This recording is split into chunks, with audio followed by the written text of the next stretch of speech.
Man, what's the deal, Raider Nation? Once again, you're back for another live episode of the Raider Rundown here on Thursday, 7 o'clock Pacific time, 10 o'clock Eastern. Today, I got some great guests for the panel today. We're about to discuss a number of things, right?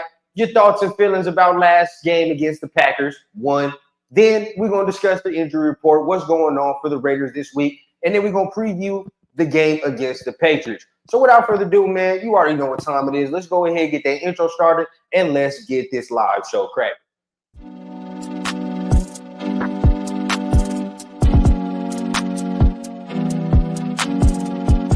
As a young guy, I had a dream that someday I would build the finest organization in professional sports.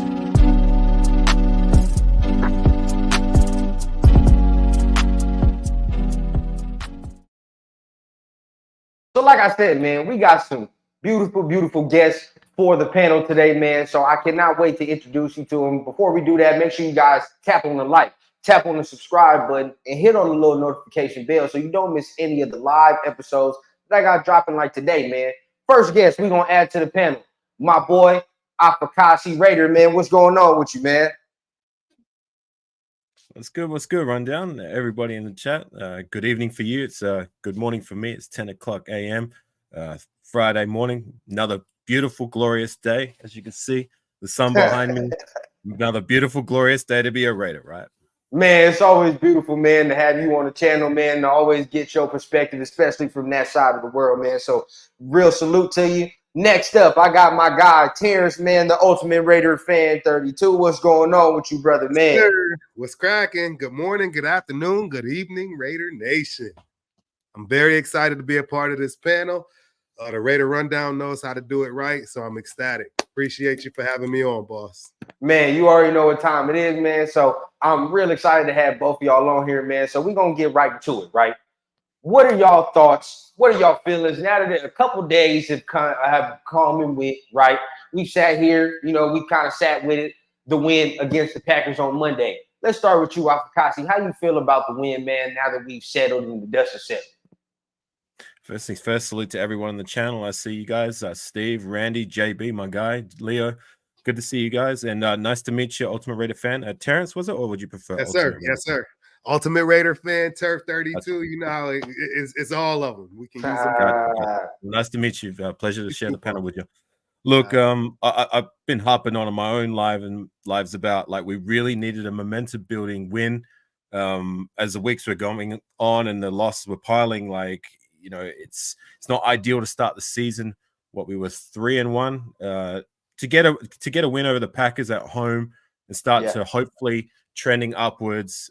Very pleasing to see. I mean, it wasn't pretty. I mean, offensively, we could have been a little bit more efficient, but at the end of the day, just win, baby. We got the job done by any means necessary. And the defense, they've been stepping up real nicely the last couple of weeks. There's been a few guys there that have been doing their part, and it's been pleasing to see. Some of these third-year cats have been emerging. Some new faces have been emerging, like Jenkins and and Crosby doing Crosby things. Amik Robertson having that play at the end of the game, showing his athleticism and showing why he is a dog, and he has a lot of this. You know what I mean? What he lacks in size, he makes up with heart, grit, and that determination to fight. You know what I mean? By any means necessary. So, yeah, I mean, look, I'm not going to complain. We won. Like, hopefully one win can turn into 2 wins and a few wins. We got a very winnable schedule coming up with the Patriots and then the Bears, 2 teams that are struggling. But look, let's just take care of business, right? 1 week at a time. Let's go. 1 week at a time. My boy, Ultimate Raider fan, how do you feel about Monday, man? You know, I think the exact same thing. The fact that we needed this momentum building win was absolutely necessary, especially going into these next games, right? That's the beauty of all of this, is the reality that we actually can come out of this, right, winning with a winning record. You know what I mean? This schedule is very favorable to us as far as these next 5 games. And you know me, I always keep it 100. I will be shocked if we beat the Lions. I'll be at that game. You know. You're going to be at that game. I am. That's a good one. Yeah, I actually predicted them to actually win. I wish I had. I think I might have that on tape. But last year I predicted them to not only, you know, go far but win. I think they have a special team. So it's going to be hard to go in there. Can we go in there and win? Absolutely. But those other 4 games, right, as you said, the Bears, right, the Patriots, Right. we should win those. We should win those. So I'm excited, man. I think this is going to be a pivotal turning point. Yeah. Yeah. This very next game. Most definitely. If we can solidify this win, if the offense can catch up with the defense, I think we'll start to brew something special. And all you need is a run. All you need is a good run in the NFL to get right. And who knows what can happen at the end of the season. And I totally agree with you, man. I totally agree with y'all. Me personally, I was very happy with the win, right? I put on my channel, I think this was a win that, like, it didn't matter how you pulled it out, right? We just needed to win the game. Okay, now I have my thoughts on these games going forward, but yeah, we got to take 1 week at a time. For Monday, I'm like, okay, we just got to get this win, just get back on the winning side of things. For me personally, I want to know how y'all feel. Now that we've got back on the winning side of things, the way we won this past week is not acceptable to me this next week against the Patriots at all. We cannot win is a win, and I understand, I see my boy Randy in here, but then there are types of wins, right? And then you hear Devontae talk about we can't just be satisfied with this and that. We have to strive for more. We could have really beat the Packers' ass on Monday, really, if we were on top of our game. What do you guys feel about, going forward, like how we need to see this team look and still win? I'll start with you, my boy, Ultimate Raider fan. How do we beat this team? We beat this team by running the rock. That's how we're going to beat this team. We need to figure out something in the trenches, right? On both sides of the ball, our offense and defensive line. We got problems. I expect us to make a trade. I don't know if we got that on the ballot here. You know what I mean? That's we do. Yeah, we do. I figured you would. Like I said, we always got it popping. So I mean, we control that line of scrimmage, run the ball. Jacobs is hot right now. I can assure you. I'm a little shocked he didn't have a better game. Me too. I didn't understand that. I'm really not happy about Devontae not getting more than 4 targets. Again, that's a whole nother conversation. But it is. To beat this team, as far as the Pats are concerned, we're absolutely going to have to, because believe it or not, what I think that the Pats are going to do is take away Myers. Yeah. I think that's going to be the game plan for them, because, he does a lot when they do too much. When they do too much when it comes to our boy Adams. You know what I mean? And he was blanketed a lot. And that's the thing. I don't, being at these games is real hard, right? To see and understand, how they're covering him every play, right? It's so quick, right? It's much easier to do at home. So that's something I would love to hear from you guys. Did it look like he had a lot of coverage on him? It looked like they were bracketing him and doubling him all game from the way we saw it. What you think, Afakasi? What you think? I do have something about that, but I'll address the 2 things he said. Like, I agree with a lot of your takes. However, with the offensive line, I noticed we did make some adjustments last week. I mean, we had Thayer Mumford playing. We were going to get into that too. Yeah, that's the one right there.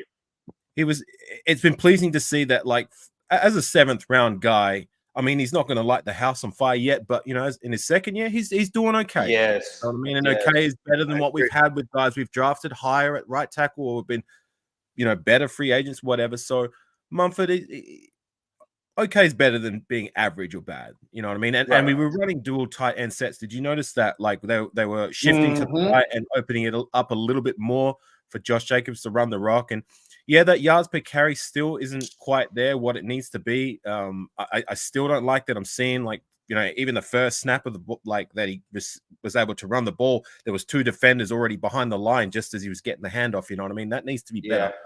There's only so much Josh Jacobs can do when there's already 1-2 guys in the backfield ready to tackle him. It's like, it needs to be better, but they're trying to make adjustments. I can at least appreciate that.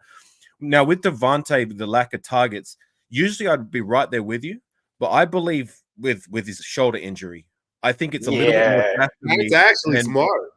then what? Like, you know, he wasn't willing to show it. Like, he's going to hide his pain. Like, that's why he got it back in the game. They strapped him up last week. He didn't get too many catches after that. But this game, like, I think he played hurt. And I think, like, me too. McDaniels was like, right, we'll just run you, for the most part, just run your routes. You're at least going to, there's still value there. Being that he's going to be decoys, they still double covered him, bracketed him. You know what I mean? Even though he's hurt, he's not getting the ball. They still have to cater for that danger, for that threat. So that's why the offense was a little bit more diverse last week. We were thrown to the other options. I don't believe Devontae had more than 2 catches, but that's okay. Like, run your routes, take the defense away, the get the attention of the other team, so it opens things up a bit more for the other guys. So just a little bit of objectivity. Like, usually, like I said, I'd be right there with you. Devontae needs his catch, but at the same time, I believe he's hurt, and that was part of the plan. It's just go out there, run your routes, take the coverage away. I agree with that take, sir. Safety and the cornerback eases things up. And this is why I have guys like this on the panel, chat.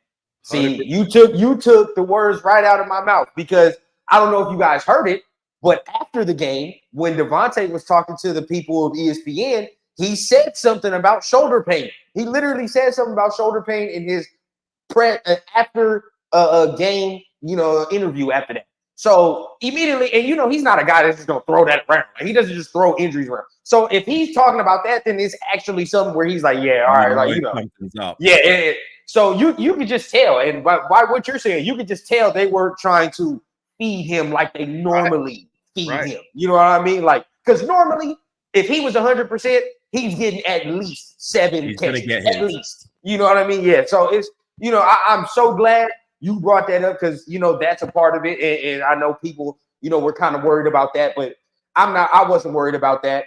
I want to address something in the chat. I want to address some of these people in the chat real quick. We go. My boy Leo, hit the like, hit the subscribe button. Y'all know what time it is, man. If you love the content, you love what we talking about, hit the like, hit the subscribe. Also follow these 2 gentlemen right here, man. They got all dope stuff, man. Definitely. So what does he say right here? My boy Steve Jones, Kuntz is very underrated. I wanted to ask you guys about Malcolm Kuntz now, because we're gonna bounce around. All right, I think we're gonna be real fluid in this live here. So we already talked about my boy Ultimate Raider already talked about the trade coming up, right? And I want to address something, because he's talking about Kuntz. I know everybody loves Malcolm Kuntz, and I want to get you guys' opinion on this. But I do not think he's a 3-down DN. Okay, like, I believe he's better suited as a rotational pass rusher, right? Somebody we can bring in and say, all right, man, you need to get to the quarterback. That is your only job.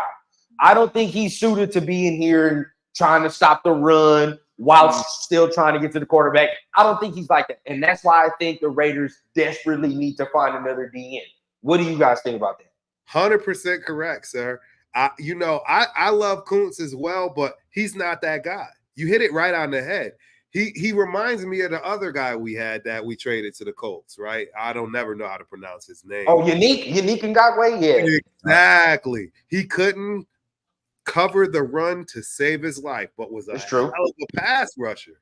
And I think he kind of got some of those similarities with Kuntz, but he's way better, at least, on the run plays. But I think you're absolutely spot on. He is somebody that comes in, relieves somebody from being tired, and puts pressure on quarterbacks, 3rd and long, 2nd and long, things like that.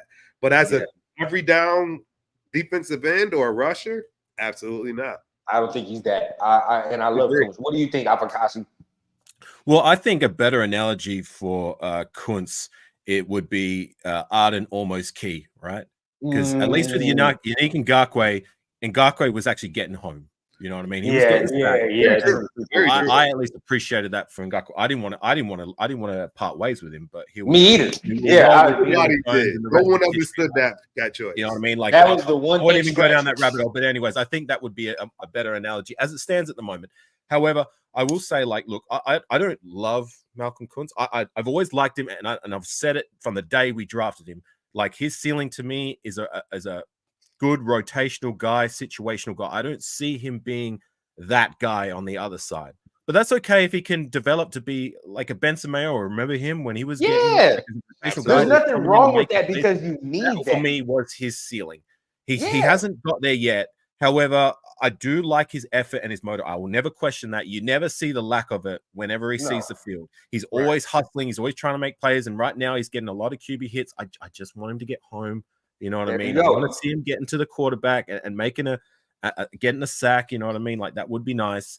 But I guess like it comes back to like, the whole Chandler Jones fiasco. We signed him over. He wasn't even close to playing to the level of cashing in the checks that we were paying him for. And I thought it was pretty absurd. We paid a guy. Yes, he's had a great career, but how long has he been in the league? How old is he? And we're committing 3 years and paying that much money for that guy. You know what I mean? This is what I'm saying, man. And you're hitting it right on the head for me, man, because I'm saying, one, look at what the Raiders defense is doing with a bunch of guys, right, who we would say are rotational kind of guys, right?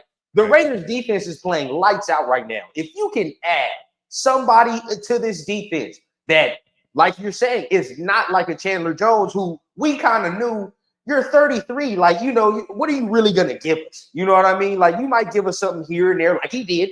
He wasn't terrible, but he wasn't what he was. You know what I mean? They paid him on the downside at that age. Like, it's not. They paid him. Thank you. It didn't make any sense. Flat out. They paid him to receive shit like New England type of production. Like, you're not going to get New England. You wouldn't even get in Arizona Chandler Jones, really. No. You're not getting that. So, and this brings you to the next topic. I got some names in mind. I want to get you guys' little takes on this. All right. Now, when you talk about guys who can come in here and still be part of the long-term plan, right?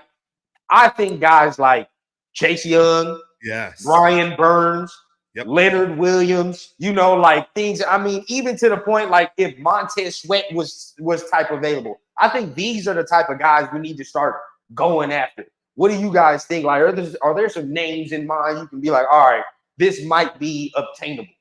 You just hit my top two. You hit my top two with Burns and Young.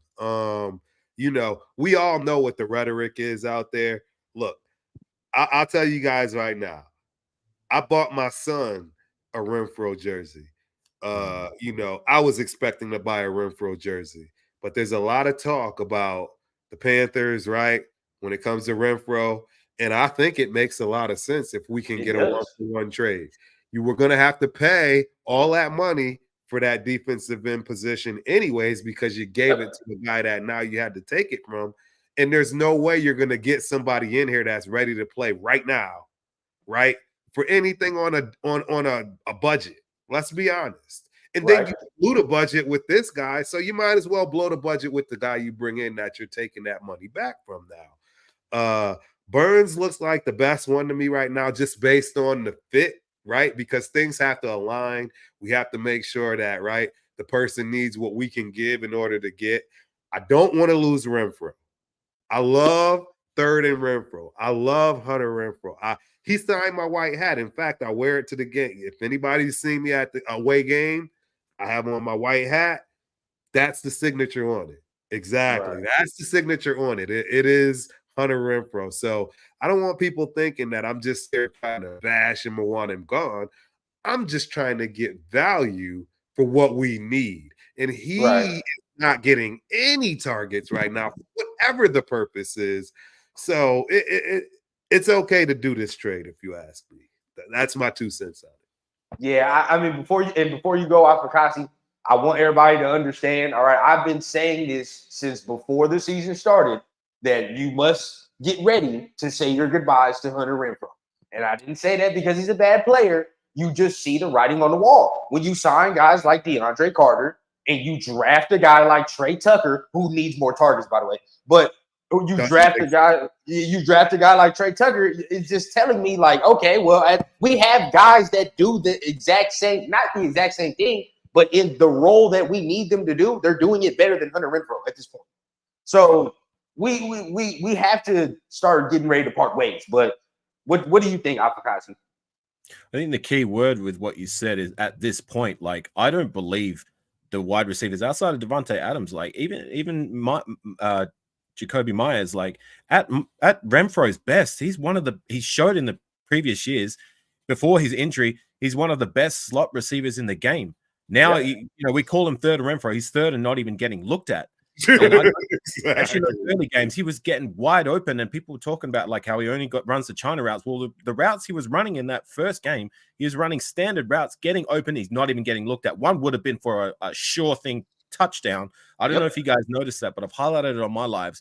On the interception thrown by Jimmy Garoppolo, I think in either game 1 or game 2, Hunter Renfrow went on a skinny post, burnt the safety, nothing but green grass in front of him. Didn't even get looked at. You know what I mean? And I'm still going to be an advocate for Hunter Renfrow. I just wish he was utilized better and more, and to the best of his abilities, like he once did. Like, I mean, he's still young, he's healthy.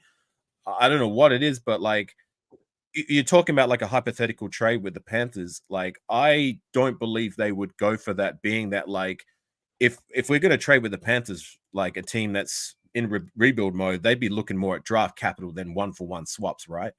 They definitely want him in something else too. Right. Like, I'm looking at that and it's like, well, how much draft capital? Ideally, I'd rather keep that. Plus, you know, we drafted what where the regime is betting on to be Chandler Jones' replacement in Tyree Wilson. Right. And like, I always thought, like, you know, that he's going to need time. Like, ideally, when you draft in the top 10 of the NFL draft, you're looking from a day one contributor. You know what I mean?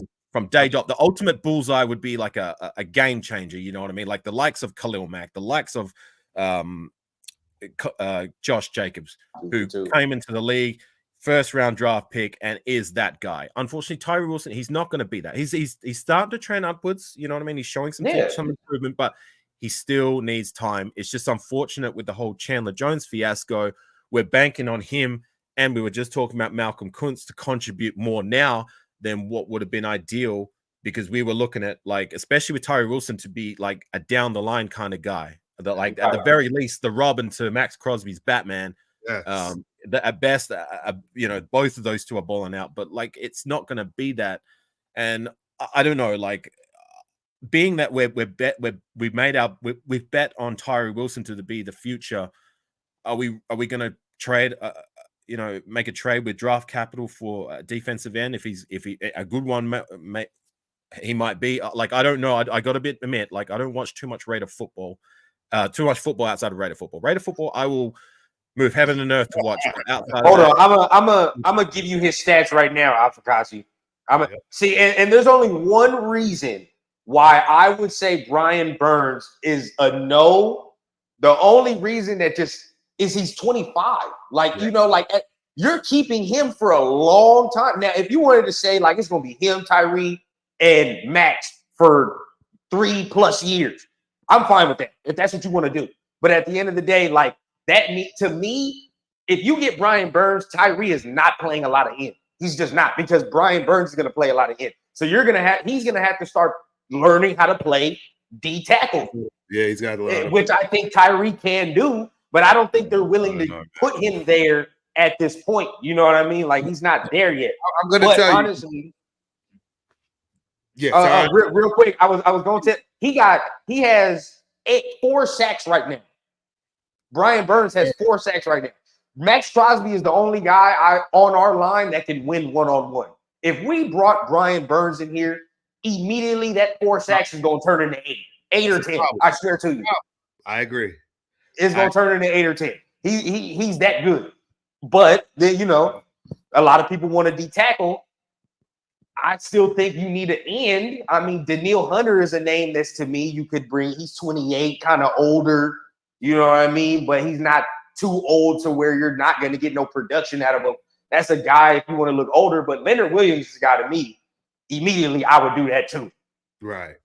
Well, let me tell you this when it comes to Tyree. I'm not a Tyree fan. I'm not a Tyree fan for a lot of reasons, because I like to see people that make mistakes at 100%, regardless of if you have to think about it or not. And what Tyree's problem right now, in my opinion, is that it's so complicated for him. He's always thinking. That's what it looks like. And that's why you can't get any get off, right? Because if you get off, well, you don't even know where you're getting off to when you're still trying to think about what you're supposed to do when it comes to the NFL shifts. people moving, right? So he's just constantly getting broke off, in my opinion, from that respect. We're not going to ever really get to know what he is until he is fully embraced the defense and what he needs to do. But the That's not bottom, going to come until next year. right now, that man is just thinking all the time.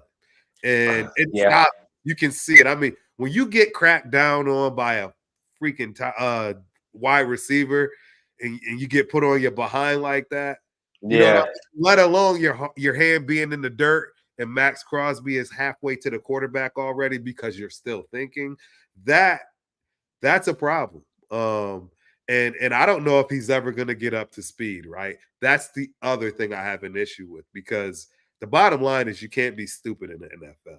And if you are stupid but that good, they'll find a way to use you. But for him, that's not going to be a possibility. Well, what I will say is, before, you know, because I know my boy Afakasi got some thoughts on that. I will say, from the past couple games, so he has helped Max cause pressure and get some sacks these past couple games. I will say that. You know what I mean? He's pushed some tackles to the point where they drove the quarterback right to Max. You know what I mean? So we're seeing a little bit. I think it's week by week, but we're not going to see his full thing, I think, until year 2 or 3. Yeah, 2 or 3. Right. It's like I said with Tyree, I always banked on that. He's gonna need time, and I'm willing to give him that. I mean, it's only been 5 games in his rookie year, and I didn't expect him to light the house on fire. But I'm right there with you. I did, you know, we all saw the what's his face, Warren Sapp's breakdown of Tyree Wilson. You know, I mean, in his first couple weeks, he struggled, and his get off was slow. You know what I mean? But look, I'm willing to give you some concessions, being it's his rookie year, and that we drafted him with that ankle injury. As long as he shows some progression, which he has done in the last 2 weeks, you know what I mean? It has started to trend upwards, even just a little bit. I agree. Look, I'm right there with you. I don't want to see Tyree at defensive tackle. To me, he's a long and lengthy kind of guy with athleticism.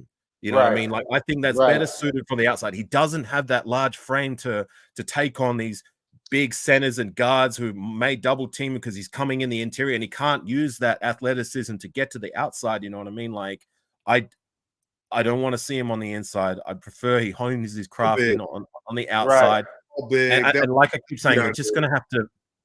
It's hard because of the Chandler Jones situation, but we're going to have to stay patient with Tyree. Like, I'm right there with you. He still needs to prove it with me that he is the guy. He was the right pick. I mean, we passed on the likes of Jalen Carter. You know, I mean, we're going to further scrutinize the pick of Tyree Wilson, and for where we picked him. I mean, we all have shades of the Cleve Farrell pick and how that panned out, and we don't want that same situation. But look, again, like, it's still early days. We need to try and stay patient with him. I mean, your first 2 years, as long as you show progression and development, by year 3, if that's when you really got to show that you either got it or you don't. Much like the guys that have stepped up this year. I mean, look at the likes of Diablo.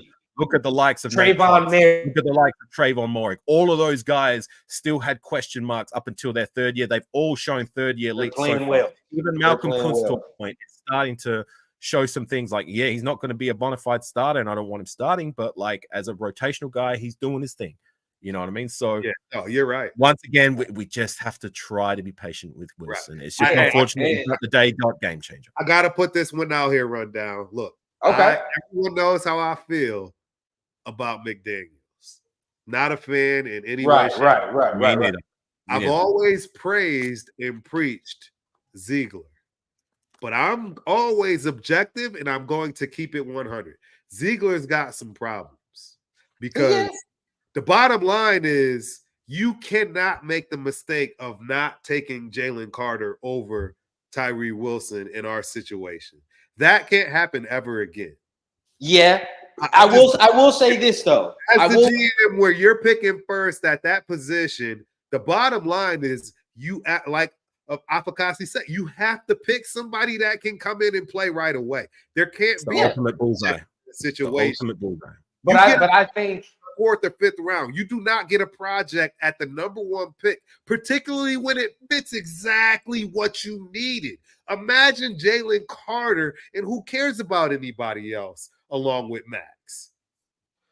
I mean, I agree. I mean, it's like that. And then you hear the report today that the Raiders try to trade up, to #1, and they were going to get CJ Stroud, which I would have been cool with that. But at the end of the day, it's like what I want everybody to understand is football still, and I know y'all understand, but just like I'm trying to stress, football is still a marathon. At the end of the day, Yes. you know what I'm saying? Like they can all look fantastic in these first 5 games, their first year, like holy shit, like they're the best shits in sliced bread.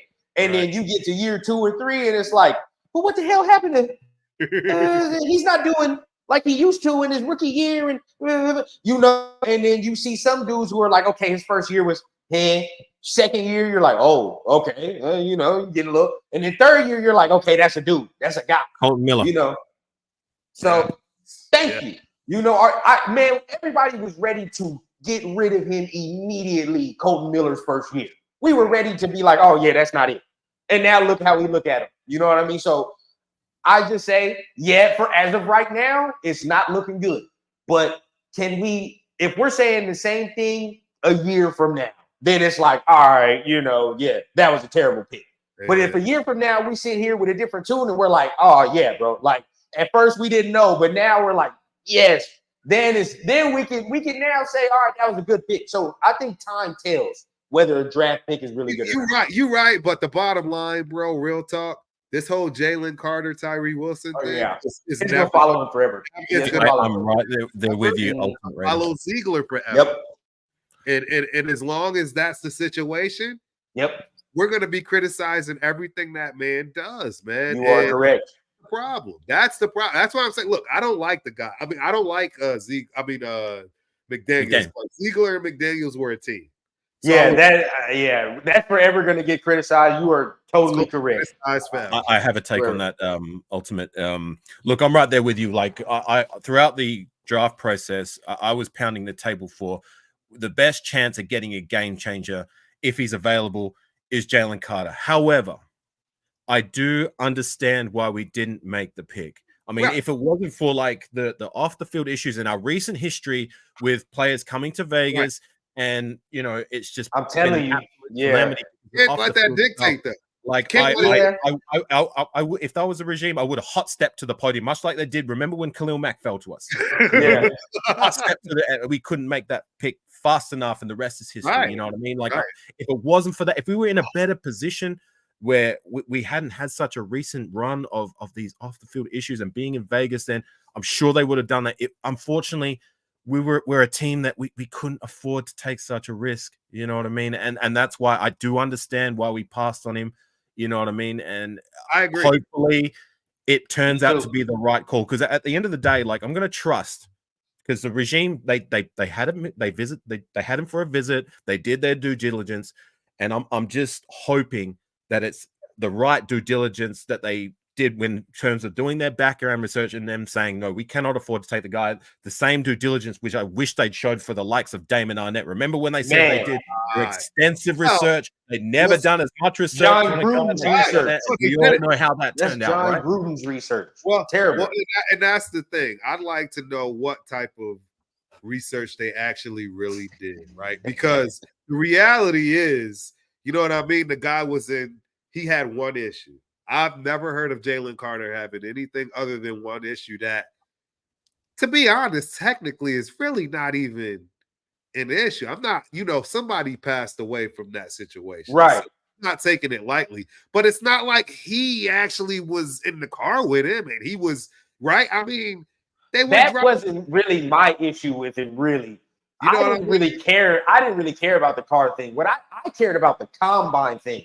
Like that thing kind of turned me a little silent. I was like, bro. That was I understand, but then, like I say, it's a marathon, not a sprint. You feel what I'm saying? Like I've been around some players in my day that were that talented, and at the end of the day, after they do a couple things, like, well, I don't have to really do anything like that. I didn't show what I've done. Like, and I'm not saying that's gonna be him at the end of the day. He's gonna do what he do, but it's a marathon, not a sprint. We have to see if that's something that pops up. And as far as Tyree is concerned, they said he's a hard worker. Everybody else says he's a hard worker. So we'll see. Absolutely.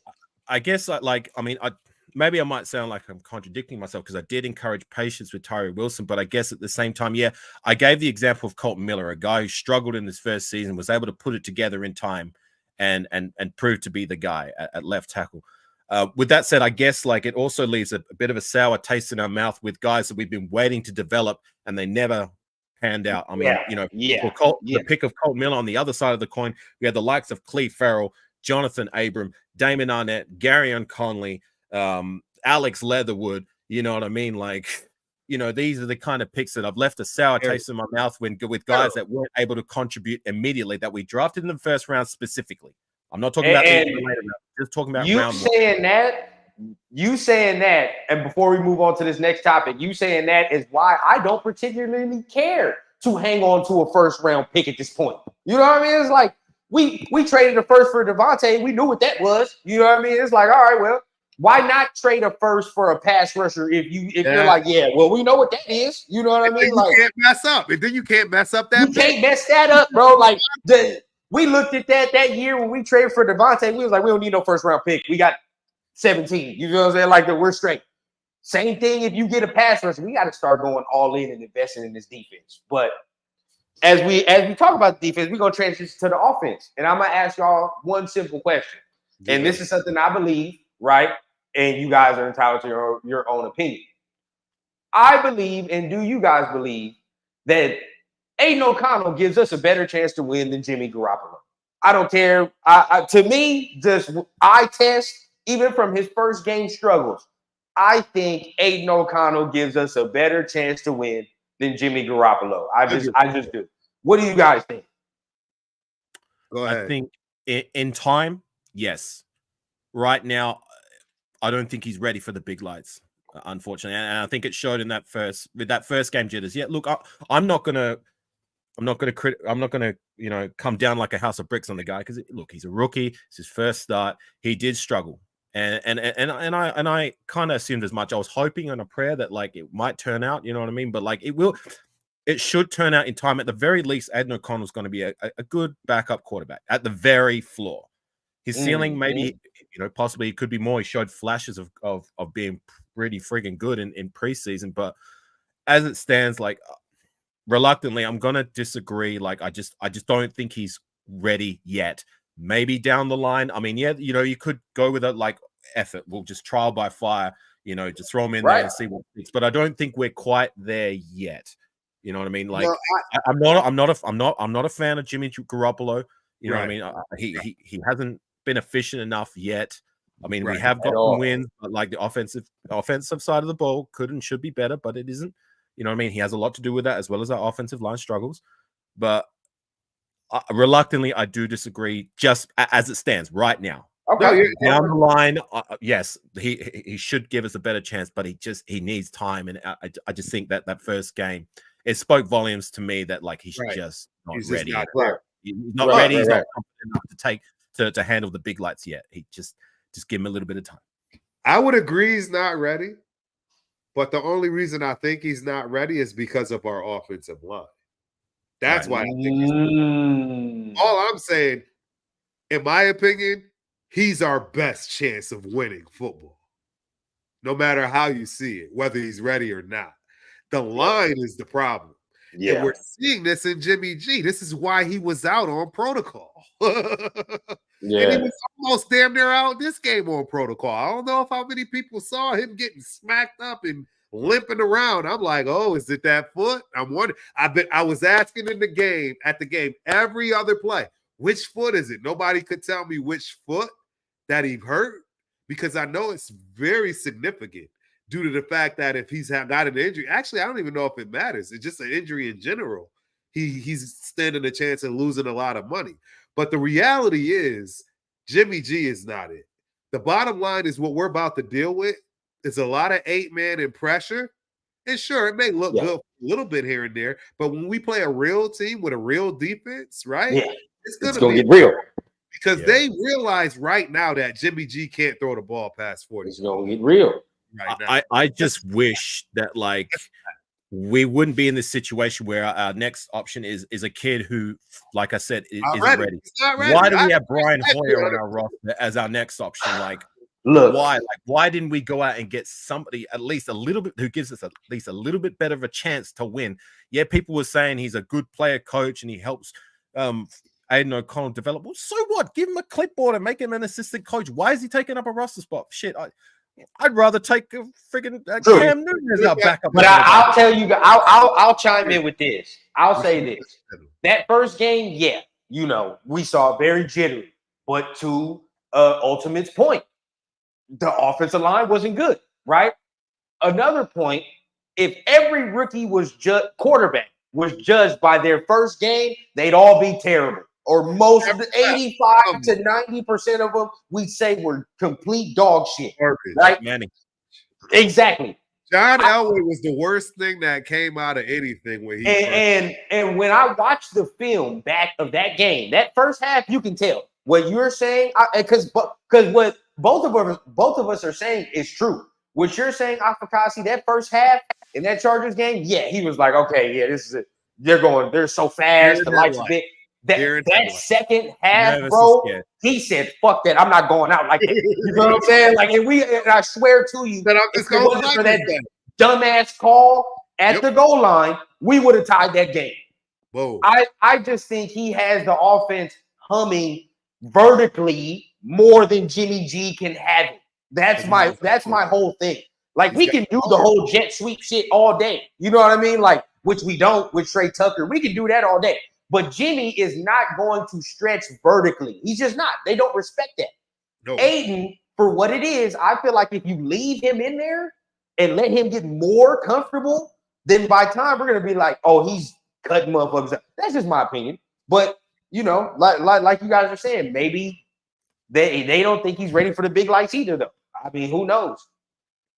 But with Brian Hoyer, I don't think he was confident either. I think like before the game, like, you know, he wasn't even taking second team reps, and maybe that's the thing. Like, so maybe who was that really sure on? of himself to be the starter yet, so they weren't banking on him until like maybe the final minute, and they said, all right, we're just going to chuck him in and see what happens because Jimmy G isn't available. But Brian Hoyer, like I said, he just ain't it. And this is what I say, like, yeah, who is that really on? Like, because if you're looking at that, right, if they'd be stupid right now to not even think he's somewhat of a future option. That'd be stupid, right? We'd be sitting here and we were like, okay, our coaching staff is really more incompetent than we think. If they really don't think he's a future option. So we have to bank on the smart thing and say they actually do think that. So if they do think that, whose fault is it really that Aiden O'Connell was not getting any type of reps before that Chargers game? I need people to understand, for people who don't understand. If you're a third string quarterback, you're not getting many reps in practice. You're just not.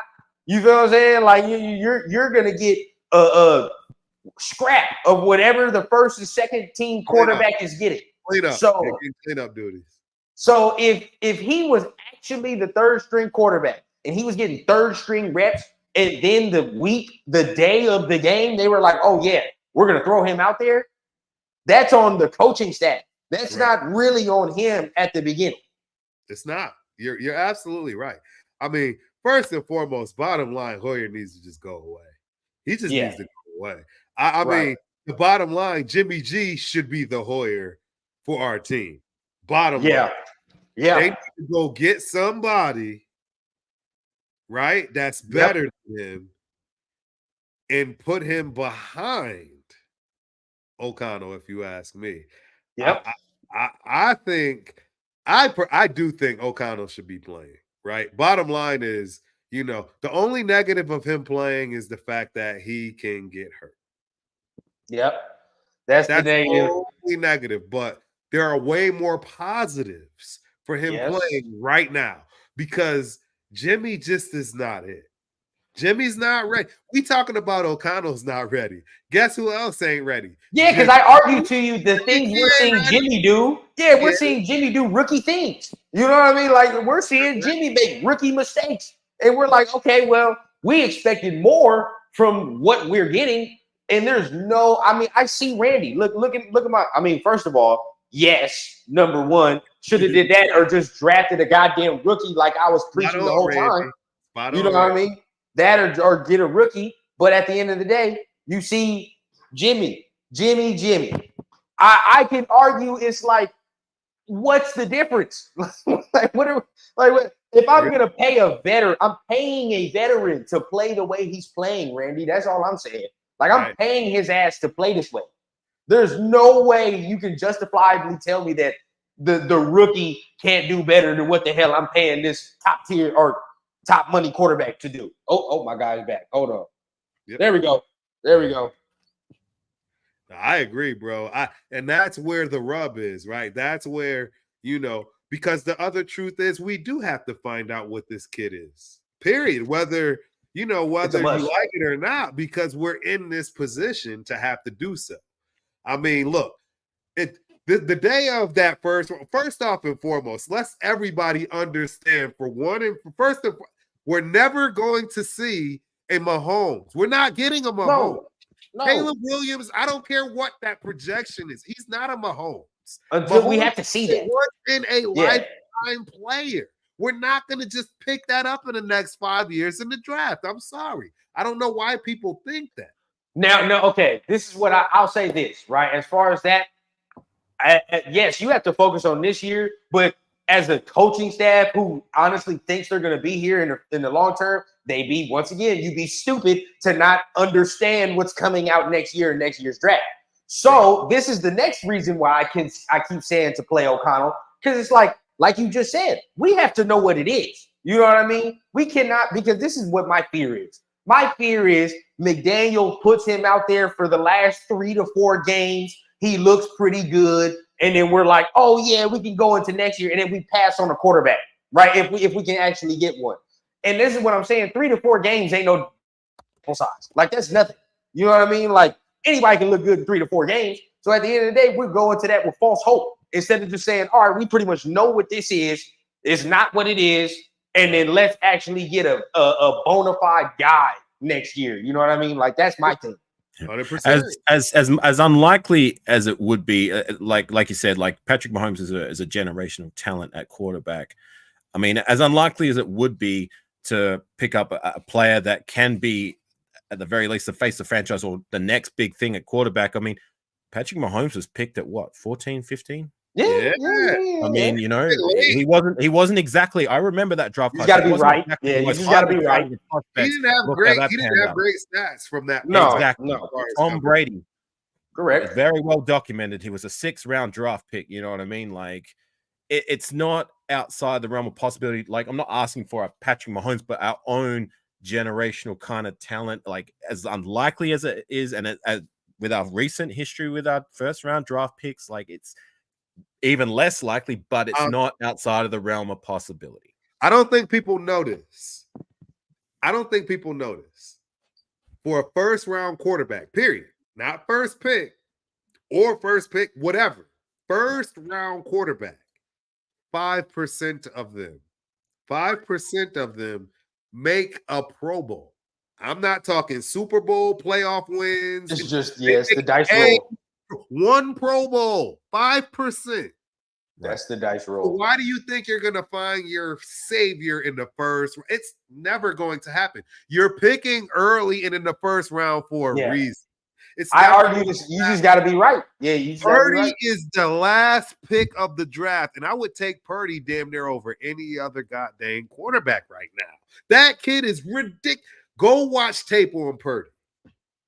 Yeah, he's done. All I'm saying is that you can never say never. I mean, you find these players somewhere. You know what I mean? You just got to. It's unfortunate the Raiders never seem to find that quarterback. Like, we haven't found one of that kind of caliber for maybe since Ken Stabler. I I Bryce Gannon was free agent. We didn't draft that guy. Yeah, right. And I haven't agree. hit the bullseye with a draft pick yet. I mean, we tried with Jamarcus Russell. That was one. But then it's hard to really know. The chances are unlikely. There's only a 5% chance, but it's like that Dumb and Dumber meme. You're saying there's a chance. I mean, it's hard to really know. I mean, I would agree with you if we were kind of like a different franchise, but I think in the history of this franchise, we only have 3 first-round quarterbacks or something like that. But this is what I'm saying. Like, we don't even know as a history of even trying to. We don't even try. That's my whole problem with this sometimes. You feel what I'm saying? And that's sometimes like, at least they tried this year because you hear they tried to get CJ Stroud, and I was all on board for that. Like, I wanted CJ Stroud back. But at the end of the day, this is where we at. But as an organization, we haven't even tried to acquire some type of first-round quarterback, something. And at the end of the day, we're going to need to, if we continue to be in this mediocrity, we're going to need to try at least. You know what I mean? Like, who's been the other always that what if we've drafted in round one? Sorry to cut you off. Besides Jamarcus Russell, this is the see? I don't even know. Yeah, it's not. It's not many. Who did we draft? Todd Marinovich in the first round? No, I don't. Let me see. Maybe Well, let's see if the chat knows. Chat, how you feeling? Let's read while the chat figures this out. Let's read some of this. I play AOC, Randy. No reason to wait. All in my opinion. Oh, that's my guy. Look, there you go. Look, if the Raiders don't beat the Pats and Bears, then I would start 8. Yep. Facts. Right. There it goes. I like AOC, just not yet. Okay, there we go. Right. Me too. You were right. We did draft Todd Marinovich, number That's 24, just 2. 1991. Right. But this is Wilson. We picked Mark Wilson from BYU in 1980. So that's the 3, or is there other ones? Roman Gabriel, 1962. 4. That's it. Roman Gabriel, who was the second one right there? Todd Marinovich. Jamarcus. Jamarcus. Another guy. Who was the other one? That's it. That's it. Oh God, see, that's what I'm saying. It's only 3. There's only 3 drafted. Only 3 first-round quarterbacks in the history of this franchise. Like we have at some point, you know what I mean? You got to roll the dice. Some of these motherfuckers roll the dice until they just got one. That's just what it is. Like you just never know. We've only had one first-round pick, and that was Jamarcus Russell. That's the only number 1 we've had. Roman Gabriel was number 2. He was number 2. Okay, so that's cool. So Roman Gabriel. Wait, did you say another guy in the 60s, or was that Roman Gabriel? No, that's it. Roman Gabriel. Oh, okay, Roman Gabriel, Jamarcus, and Todd Marinovich. Right? See, and that's the sad list. We don't even try. But I want to go back to this comment right here because this kind of leads me into that next topic, right? If the Raiders don't beat the Pats and the Bears, I will start 8. Now that kind of goes into this last little topic right here on what do we believe the Raiders are going to pull off against the Patriots, right? Like how are we going to assess this? So I'm gonna start with you, Afakasi. How you feel, the Raiders are gonna do this Sunday, right? And where do you think it goes, good or bad? Sorry. What was the question? I was just thinking. I just had a little epiphany in my head. Like we were just talking about quarterbacks, and I was just thinking at the top of my dome. We've only drafted by count 5 quarterbacks total in the last total years. We don't about that. Pryor, that's it. Cook, think about that. Derek Carr. What's his name? Aiden O'Connell. Can you guys? I bet you guys can't even name the 5th. No. In the last 13, 14 years. Did we draft Connor Cook? Yes. We did draft Cook. There's one more guy. We drafted him in 2013. 13. Round 4. He was so bad he got beaten out by Matt McGloin in preseason. Oh, Jesus. Tyler Wilson. Yeah, exactly. Wow. Wow. Anyway, sorry, what was the question? But that's the point, though. Like, you don't roll the dice enough to even try to get a goddamn, you haven't rolled the dice. You need to try. Well, so that's 5 since Jamarcus Russell. You got to try, bro. You know what I mean? Other teams have tried. I agree. Sorry, what was the question, Rondell? I was just no. You good? That's a good little segue. That's a good little segue. But what do you think? What do you think is gonna happen this Sunday? Right? Like, what do you think is gonna happen? You think the Raiders gonna pull it out? You think the Raiders gonna, might go left? You know what I mean? What's your opinion? No score opinion. Just you good. Look, this is a depleted team. This is the weakest the Patriots have seemed to be since I've been a fan, and maybe in the last 20 years since Tom Brady's been in the door, and even before that, they were a strong team. I mean, they've always been one of, if not the top dogs in the league, and it's only been like this is the first time where they've seen struggle. You know what I mean? From what I understand, they're still fairly decent defensively, but offensive struggle seems to be there with that quarterback and maybe their playmakers. I don't know. Like I said, I don't watch too much football outside of Raider football. However, like, if they're vulnerable, this is a game like I hope we can make a statement win, because when's the last time we've had a true statement victory, the likes of like we beat the brakes off them from whistle to whistle? I haven't seen that since 2017 week 2 against the Jets, where from start to finish we dominated. It's always been close games, 1-2 score wins. We win ugly or we come back from behind. But ideally, if this is a bad team, let's put them to bed and make a statement. That's ideally what I want. I want our offense to step up and be, get over that hump where we haven't been efficient enough to score more than 20 points. I hope that changes. I hope the defense keeps trending upwards, does their thing, and holds the Patriots at bay. If this is a weak offensive team, then surely we can take advantage of that and capitalize with our defense, a young, faster defense trending upwards. Hopefully, this is a statement game for them too. So, the ultimate bullseye for this game is a statement win, and to keep that momentum trending upwards. In my heart, I got to go with the consistent. I think we'll win, but it might be the same old. We win ugly, but at the end of the day, just win, baby, right? As long as we win, by any means, just get it done. What do you want to see, Ultimate? What do you want to see on Sunday from this team? I want to see us dominate. I want to see what Randy put out there. I want to see 31-9. I want to see 3 field goal kick, because see, I don't think we are giving credit where credit is due for our team. And the bottom line is our defense is learning how to bend but not break. Yes. That is so important.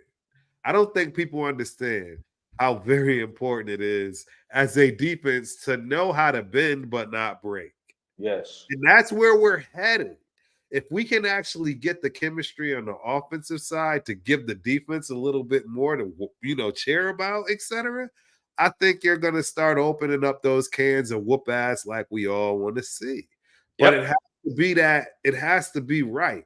And the bottom line is we got to get the offense going. If we don't get 30, I want 30.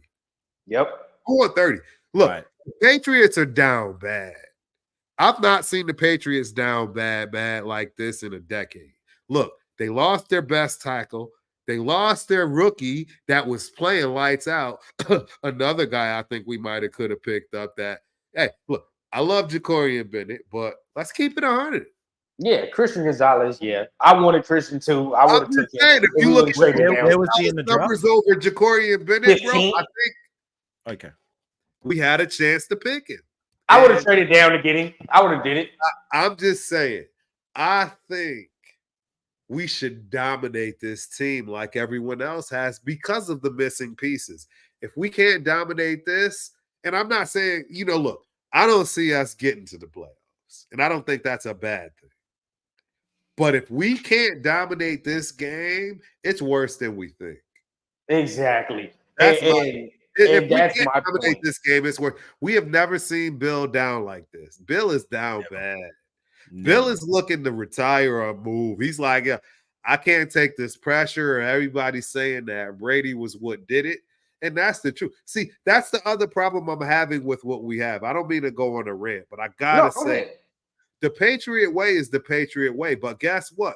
The Patriot way really meant the Brady way, because Brady erased everything Bill called that was messed up or wrong. And nobody knows that. Nobody understands that. Nobody knows how often Tom made those changes. And I agree. I agree now because he can't do anything with anybody. Yeah. And with Randy, I agree. It ain't working no more because they don't have the number one integral piece for it to work, which is a quarterback that basically runs your offense without an offensive coordinator. Period. True. I mean, I think Josh had his part with Randy here. I kind of disagree, but agree at the same time. Kind of weird. Josh McDaniels had his part in this. Name when he won without Brady. Anyway. What? Oh no. Either way, you have to say it's his scheme as well too. He had part in the scheme. I'm not gonna say he doesn't have no part. At the end of the day, we all know football. And at the end of the day, he had some. You can't win all them Super Bowls without this man having at least some role, right? Yeah, I agree with that. I You know agree what I with mean? you. Like, Again, when you make a play call for Tom Brady, he can erase it for you. So you just to a certain degree towards his later years. But he wasn't always doing that either. You know what I mean? There took time to cultivate for him to finally get the confidence to be like, well, fuck you, I'm going to do what I want. Because at the end of the day, I know the offense that you want. Right. I know the playbook back to front. So I can call what I want. Now it doesn't matter. You know what I mean? But to a certain degree, it had to be instilled. So this is what I keep telling the people, like, your boy had a fraction. You can't just sit there and say, oh, Brady came in and just did what he wanted. Like, come on, bro, stop. You know what I mean? Like, this is football we talk about. Like, you know what I think? The hell with the Patriots, man. I'm glad they're struggling. Just win, baby. Let's put them to bed. And this is what I'm saying. And this is the whole point. I agree, but I somewhat agree because at the end of the day, this is a signature win because we are used to our team playing down to competition. At the end of the day, you get a nice little win last week. And like I said, I didn't care how you pulled it out last week because it was looking grim. But now that you're winning, we have to sit there and say, all right, McDaniels, you want to continue to keep your job. Jimmy G, you want to continue to keep your job. Y'all have to now stack convincing wins. We can't just sit here against shitty teams and struggle. You're like, and we're the only game they play where they're actually in it. And they're fucking like, we have a chance to win. Like last week, come on, bro. You know what I mean? Like, look at Derek Carr and them. And that Saints offense ain't as good as what it looked like last week. It's not. They're pedestrian. So at the end of the day, we're sitting here struggling with this type of team. Now the Bears, I will say, they might give us a little bit of trouble. They might. I'll say that because they can score. But at the end of the day, with this team, you got to whip their ass, bro. There is no excuse. 100%. No excuse. None. They don't have anything. They have no offensive line. They have no running game. They have no wide receivers. I have Juju Smith-Schuster on my fantasy teams. I specifically picked him because I thought he will be utilized very well. He's got issues. I know he's got health issues, but bottom line is he's just non-existent. That team has more problems than anybody can count. Yep, and I agree. I think you are seeing the fall of an icon and Bill and the whole team just in general, what they've done over the last 20 years. I think you're seeing it fall. They are going to hit rock bottom, if not next year or the year after, right? Because this Patriot way thing is no longer going to work. Right. It worked because of Tom Brady. Tom Brady gave money to keep giving a little bit here and there pieces, right? There's so much Tom Brady did for the Patriots. They got so fortunate and lucky they didn't realize it. To now, they're suffering because of it. Yeah, and at the end of the day, I agree. And we can always, and like Afakasi said, it's good. Glad they're struggling. Finally. But at the end of the hell day, with the Patriots. at the end of the day, JB, that's why we need to throw a mud hole in their ass. Exactly. And JB, for the weeks, I have shared your skepticism. JB, I was sharing the skepticism of the defense because I'm like, all right, I don't know. But there's to a degree, we're 5 weeks in, they have not played back. And we've seen very terrible defenses. Like, as Raider fans, we know what trash defense is, right? Like, 30-yard bombs here, there, we're used to that. This ain't that type of defense. All right. This defense is at least somewhat stout. Somewhat. You know what I mean? We've seen multiple times in certain games. It's been 4th and 1. Stop. You know what I mean? Goal line stands here and there. You know what I mean? Like, these are things we're not used to seeing. Now, I'm telling if the offense was playing better, we'd be talking about our defense a little better. Exactly. That's the whole thing. You know what I mean? They would get more turnovers. They would get more turnovers. Thank you. Pressure. You know what I mean? There we go. Bro, it would be crazy different if we could just put up any kind of points because now the defense can pin their ears back and it's a different game, 100%. Yep. Port, you're not lying. First real game is going to be against the Lions, man.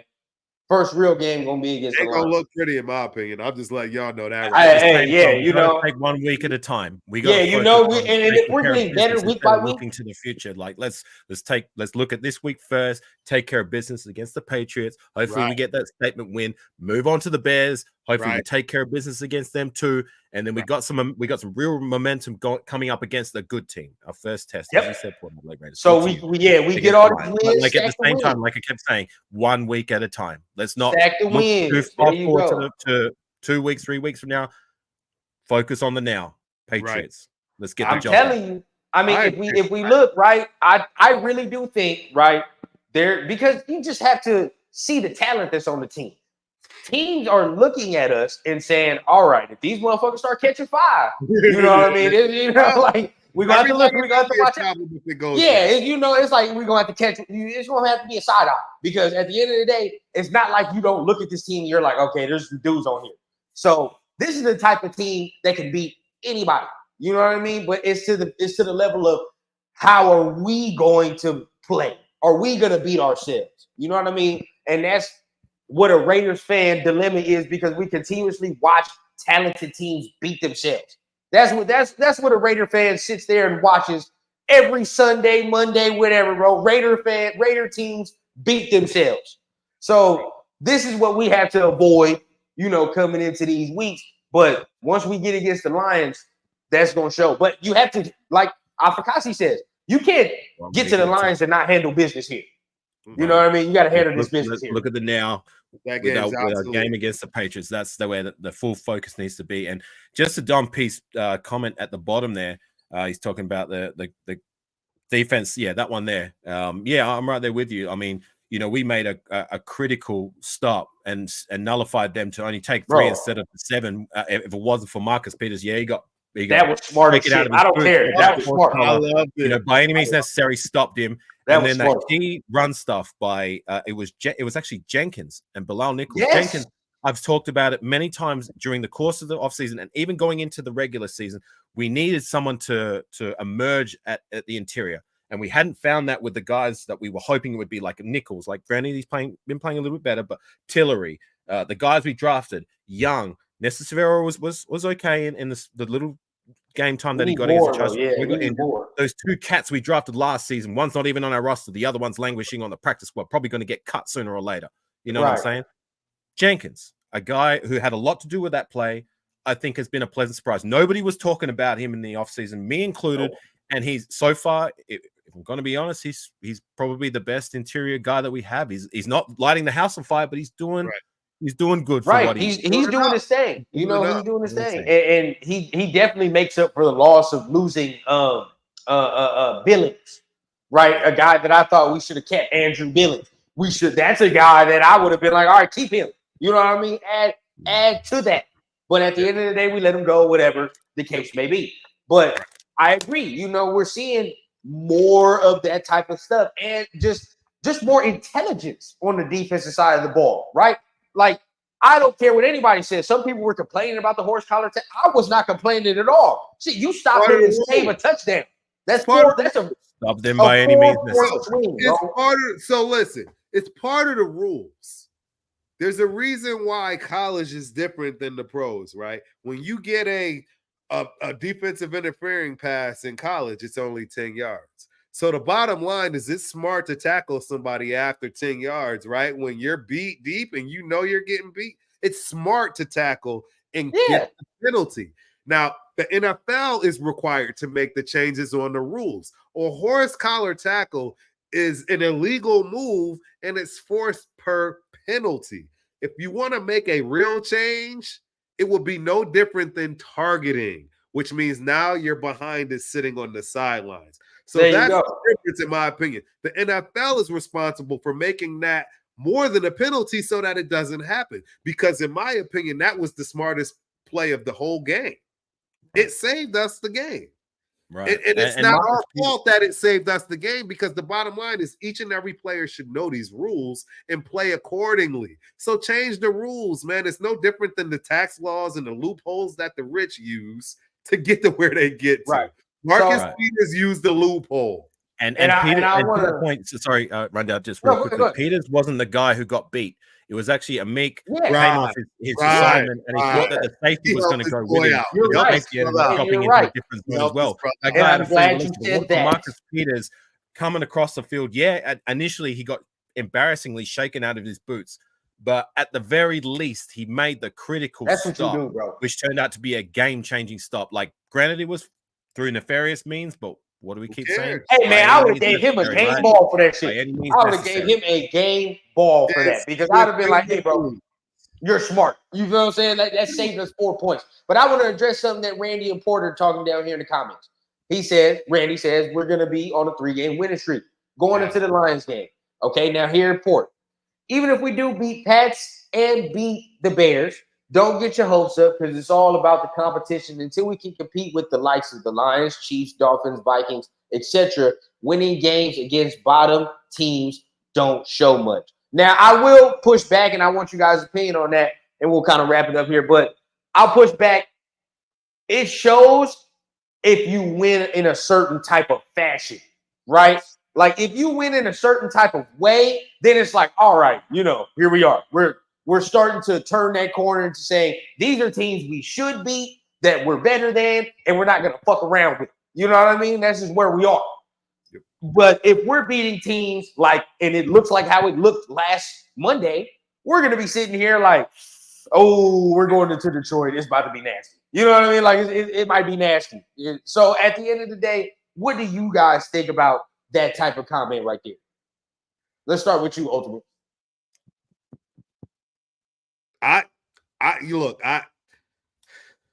So as far as, let me think about this. Do you want me to go if you want to think about it? No, he said he put you have to, the bottom line is the way you can start to build momentum and figure out how to win is by winning the games you're supposed to win. Yep. Right.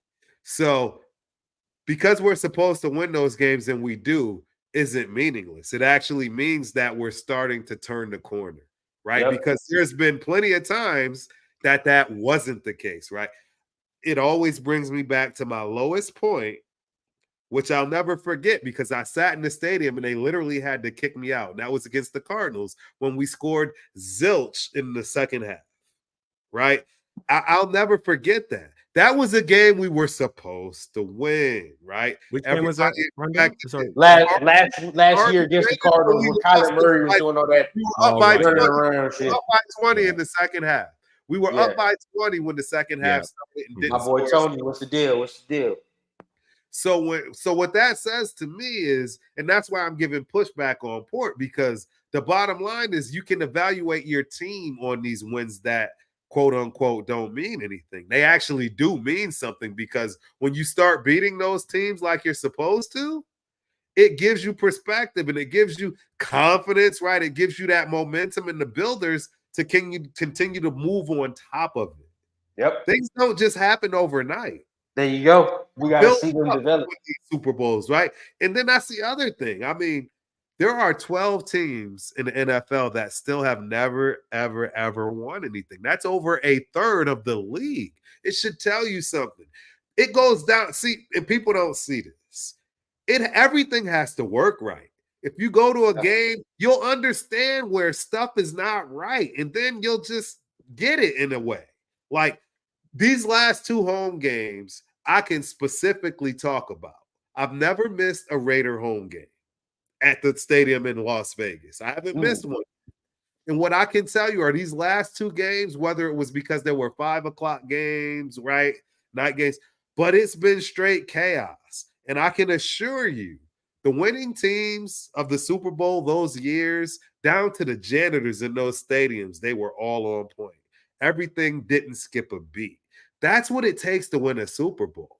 It's a special thing, and it goes throughout the entire organization, which means the janitors all the way up to the owner. It's not just it's not just because your offense played well this year. No, everything has to click to win a Super Bowl.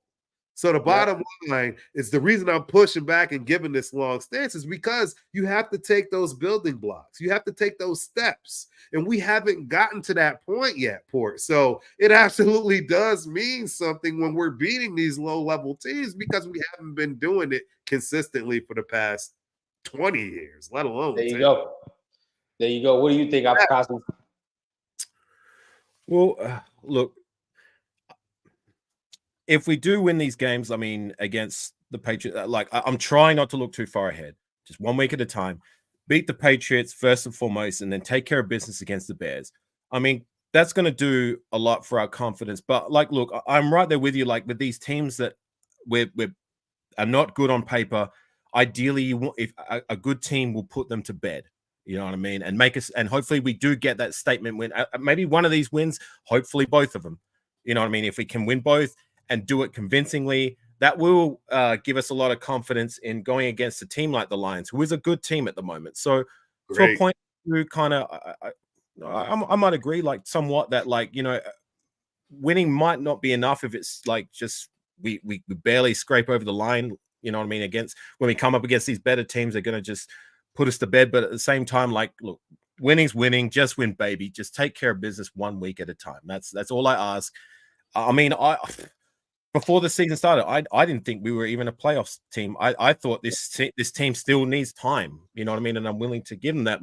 I actually predicted, like, if I hate making predictions, but for me it was a 7 and 10 team.